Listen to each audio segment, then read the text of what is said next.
क्या आपने कभी नोटिस किया है कि किसी मीटिंग, क्लास या ग्रुप डिस्कशन में सबसे ज्यादा बोलने वाला इंसान हमेशा सबसे ज्यादा समझदार नहीं होता? और कभी-कभी जो व्यक्ति सबसे कम बोलता है वही सबसे गहरी बात करता है। क्या यह सिर्फ संयोग है या इसके पीछे कोई मनोवैज्ञानिक कारण छिपा है? हम अक्सर मान लेते हैं कि जो ज्यादा बोलता है वही ज्यादा जानता होगा, लेकिन वास्तविक जीवन में ऐसा हमेशा नहीं होता।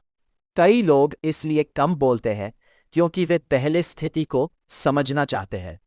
वे हर बात का तुरंत जवाब देने की बजाय पहले सुनते हैं, सोचते हैं और फिर बोलते हैं। मनोविज्ञान में एक बात बार बार सामने आती है, जो लोग ध्यान से सुनते हैं उन्हें दूसरों की भावनाएं, इरादे और जानकारी बेहतर समझ में आती है। जब कोई लगातार बोल रहा होता है तो वो नई जानकारी कम ले रहा होता है, लेकिन जो सुन रहा है वो लगातार सीख रहा होता है। इसलिए अच्छे लीडर्स, सफल नेगोशिएटर्स और बेहतरीन टीचर्स अक्सर पहले सुनते हैं, फिर बोलते हैं। सोचिए, अगर कोई इंसान हर मिनट बोलता रहे तो उसकी बातों की अहमियत धीरे धीरे कम होने लगती है। लेकिन अगर कोई व्यक्ति कम बोले और हर बार कुछ सार्थक कहे तो लोग उसकी बात का इंतजार करते हैं। कम शब्द, ज्यादा प्रभाव। यही वजह है कि कई प्रभावशाली वक्ता बोलने से पहले कुछ सेकंड का विराम लेते हैं, क्योंकि कभी-कभी खामोशी भी एक संदेश होती है।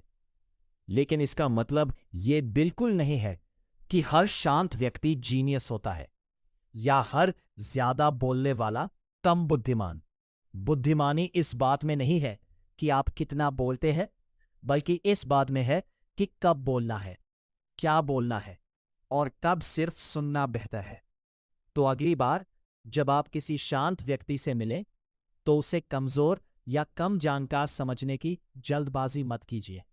हो सकता है वह बोलने से ज्यादा समझने में विश्वास रखता हो, क्योंकि कभी-कभी सबसे शक्तिशाली शब्द वही होते हैं जो सही समय तक नहीं बोले जाते।